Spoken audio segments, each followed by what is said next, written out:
Sasa wakati Rwagasore anakuja, Tade sijui Musi ndo alikwenda Kitega kwenda kumuomba Prince, ewa sisi tunataka tuonane na wewe, nataka kuwaleta wazee hapa waonane na wewe. Ni wazee wa Buyenzi ndio walikwenda kumleta Rwagasore. Unaona hivyo? Wazee wa Buyenzi ndio walikwenda kumconvaincre Rwagasore kumuingiza ndani ya parti politique.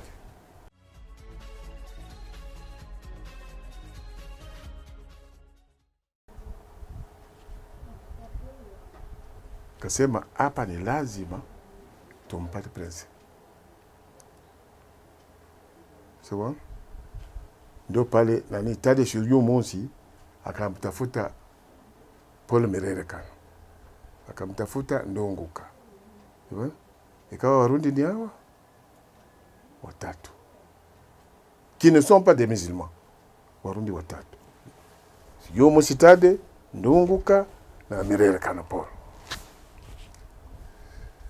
Sasa wakati Rwagasore anakuja, Tade Shiryu Musi ndo alikwenda Kitega kwenda kumuomba Prince, ewa sisi tunataka tuonane na wewe, nataka kuwaleta wazee hapa waonane na wewe. Kwa nini? Kwa hivi na hivi na hivi na sawa, walete. Kapanda Kitega 1957, kapanda Kitega, kamwambia Prince, sisi ni hivi ni hivi ni hivi ni hivi ni hivi ni hivi ni hivi. Tulikwenda Ghana ni hivi, Ghana waliturepondre hivi, mabarua tuliandika ni haya, kopi zake ni hizi, na mareponse tulipata ni haya. Sasa hawa ndugu zetu huku juu milimani hawataki kutukomprendre, na Mwami Mwambusa alitukimbia, alitukataa, alitufukuza. Sasa tunategemea wewe, sababu wewe mtu umesoma, utatusaidia. Unaona kama ni wazee wa Buyenzi ndio walikwenda kumleta Rwagasore. Unaona hivyo? Wazee wa Buyenzi ndio walikwenda kumconvaincre Rwagasore kumuingiza ndani ya parti politique. Wakisaidiwa na nani? Shiryu Musi Tade.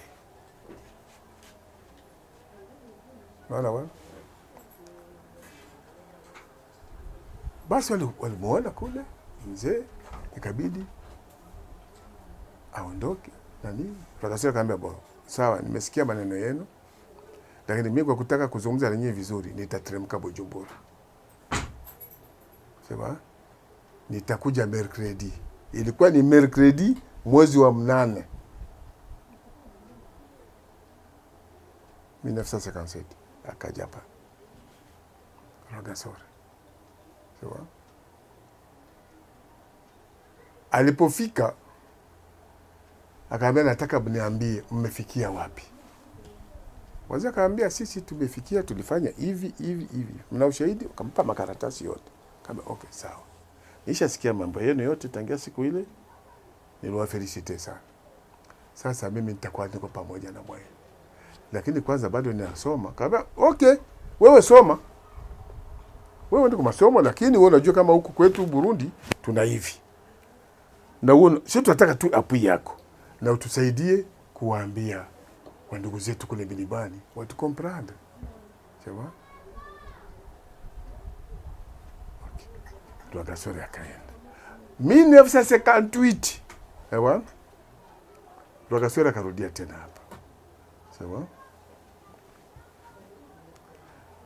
Aliporudia hapa, sawa? Akasema, fikra zenu ni nzuri. Niko pamoja na mwewe, tawapuye, lakini sasa tutafanya politiki, hatuna pesa. Politiki ni pesa. Sawa? Sasa kwanza tutafute uchumi, pesa. Ndio Burundi kwa bunyegere kuigufa. Turaronga amahera ntacyo tugira na kimwe. Rwagasore arasema hivyo, na kimwe tugira tushika ko tutararonga amahera. Sawa? Ndio watama yule Rajabu Kamina Mbeo kwake ni 5e Avenue numero 30. Akamuuliza Prince, sasa sisi tuko wa Kenya, franga tutafanya? Sema tufanye, unajua wazungu sisi tunatafuta franga zinatajirisha wazungu. Wazungu wanapata pesa kutoka kwenye jasho yetu sisi. Sasa tubare. Tutafanya namna gani? Tutengeneze makooperative. Tuunde kooperative yetu. Wakomersa wote wa Burundi zima wao wanakuja kurangua kwenye kooperative yetu.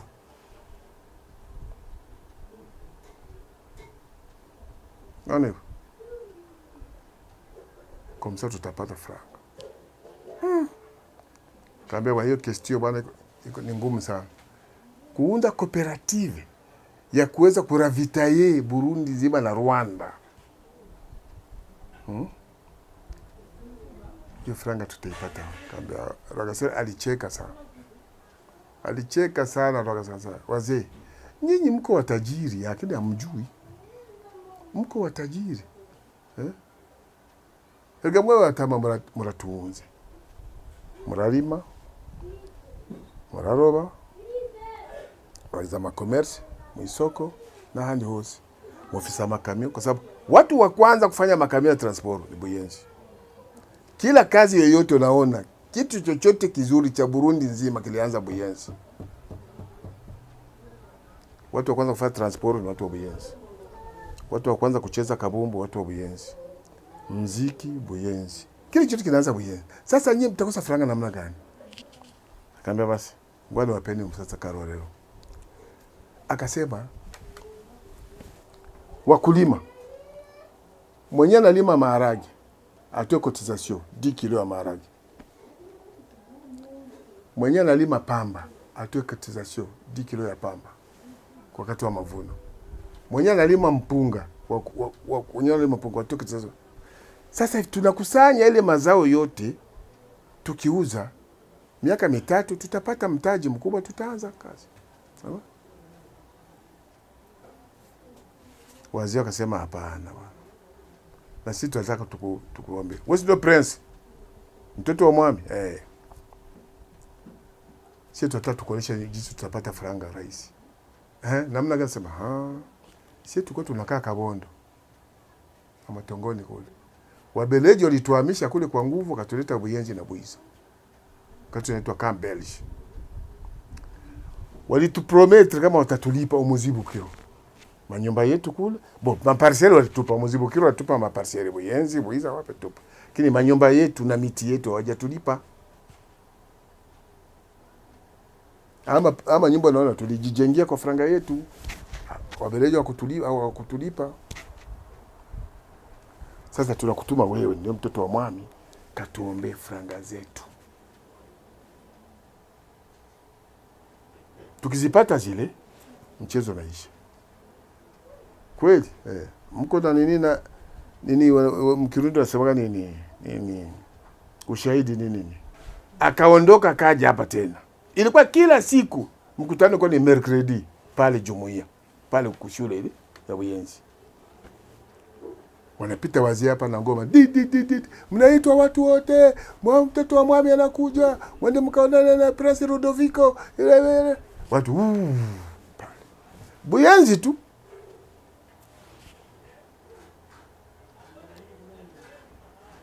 Bwana ile maneno baba alikubali. Mwami alikubali, sema kweli maneno ni kweli. Sasa amesema tunakutuma katuombee franga zetu. Sasa mimi nitakwenda, akamuza Jean Paul Arwa. Kwa vice gouverneur hapa. Jean Paul Arwa akakataa. Akasema hapana. Na fimu nanisikia vizuri. Jean Paul Arwa akasema hapana. Mimi hapa nimekuja vice gouverneur, nimemgomboa Monsieur Petiot. Wewe? Gouverneur wa kwanza hapa alikuwa ni Monsieur Gingers. Monsieur Gingers akagomboa Monsieur Petiot. Mimi nimemgomboa Monsieur Petiot. Wewe? Sasa wewe nenda Belgique Leopoldville. Hii tunasema Kinshasa leo. Utamkuta Monsieur Petiot yuko pande gouverneur general sasa. Umuulize ile dossier. Sawa? Akaja tena kaitisha mkutano pale. Bwana nimeambiwa niende Leopoldville. Sasa ticket ya kwenda Leopoldville ikawa tu obligé nyumba, kila nyumba moja watoe 100 francs. 100 francs ya zamani, hapana mchezo. Kila nyumba yote hivi mjiconcentre, nyumba nzima mchange kama ni 10 ngapi, pate 100 francs kila nyumba. Tulitembea na mimi nikiwa mie, kila nyumba kutembea kutoa 100 francs. Mtu wa kwanza alianza kutoa 100 francs iko mzee mmoja, alikuwa tulikuwa tumpita Shabani Mnyarwanda. Jina lake Shabani Ruzirambohe. 13e avenue numero 38. Ndio mtu kwanza alitoa. Mia kwangu hii. Tukakusanya. Tukajigawa. Sisi ndio kama vile la jeunesse du parti. Tunatembea manyumba, franga tunaandika resi. Tukakusanya franga yote, tukampa Rwagasore. Akapanda avion pale Kinanira, ndio kwa nini aerodrome. Akapanda ndege akaenda Leopoldville. Akaona Monsieur Petiot. Monsieur Petiot akamwambia, ile dossier mimi naijua, niliikuta dossier kumeza, iliacha Monsieur Gingers. Lakini sasa kulipa zile franga, kama unataka kulipa zile franga, nenda Belgique, Bruxelles, ukaonana na Monsieur André Buisseret, ministre de la colonie belge. Ndio tajua ile dossier. Akarudi hapa Rwagasore. Sawa? Bwana tumeamba tena nende Belgique, kuna ministre de la colonie belge. Ngoma tena ikalia. Ale, kila nyumba 200 francs. Tukachanga, tukakotize franga. Nyumba zote za Buyenzi. Kila nyumba 200. Sawa? Tukalipa sasa. Rwagasore akapanda ndege tena huyo. Mpaka Leopoldville kapata ndege Bruxelles. Ngoma ikalia hapa. Franga zikafika. Kwa mzee mmoja anaitwa Kayumba na mwingine anaitwa Maoto. Kayumba anateremka na 010, Maoto anateremka na 030. Watu wote unaitwa mwende ku Bank Central, mwende, watu walikuwa nakaa Kabondo, mwende kuomba franga. Sasa kula kwenda kuomba franga, si unaona watu wa Buiza Belgi wapi walijitenga na sisi. Kwenye faranga walikwenda.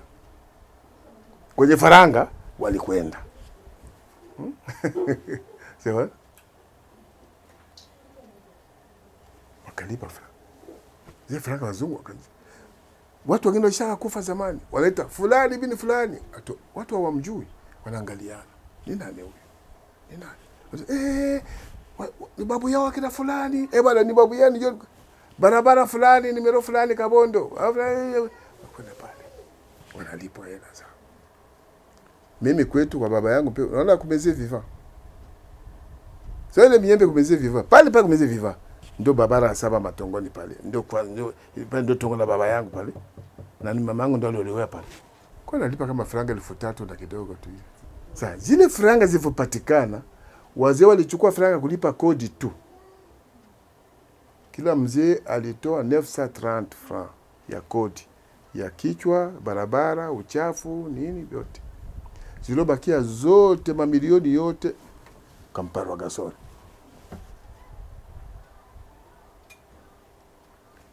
Wakadonua nyumba ile pale Buiza. 4e avenue. Ile pale wanafanya ndo zone Buiza. Unaiona ile pale? Ni nyumba yetu ya sisi watu wa Buyenzi ile.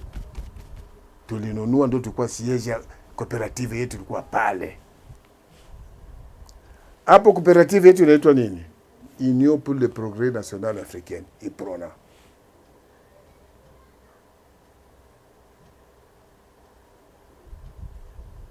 Ni cooperative ya Union nationale africaine du Rwanda Urundi. Onaru ndio liza IPRONA cooperative. Hii ni jina ya cooperative ya biashara. IPRONA.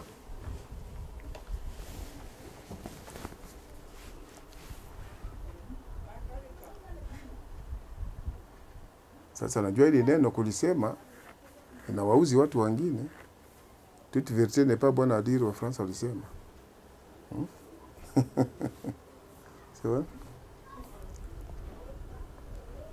Sasa waliposikia sasa bwana mkuu wa Kirundi kule Rwagasore yakizima cooperative alikuwa anagulana abantu ibindu amahera alikwenda nini Amerika, General Motors, akakomande makamio kule, Ford, GMC, Chevrolet, nini.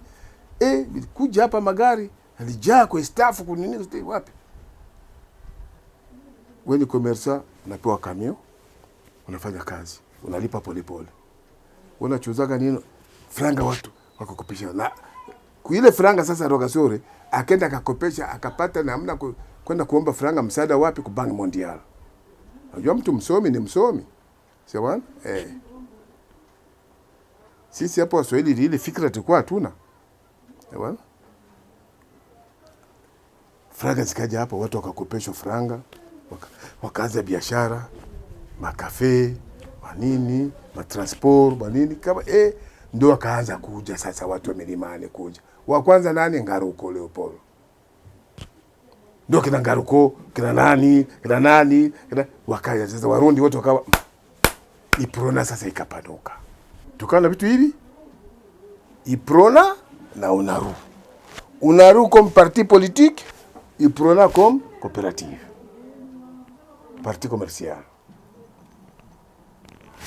Wakati Nyerere aliposema sasa kusema kama mkiwa ni chama kimoja tu, sawa?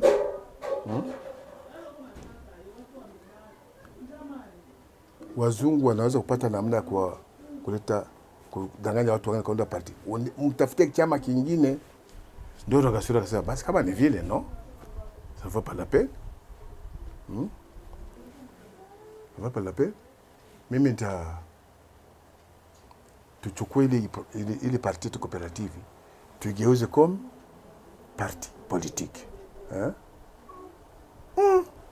Mzee Salum Mashango akashtuka. Akasema mnaona huyu bwana anataka kutugeuka huyu.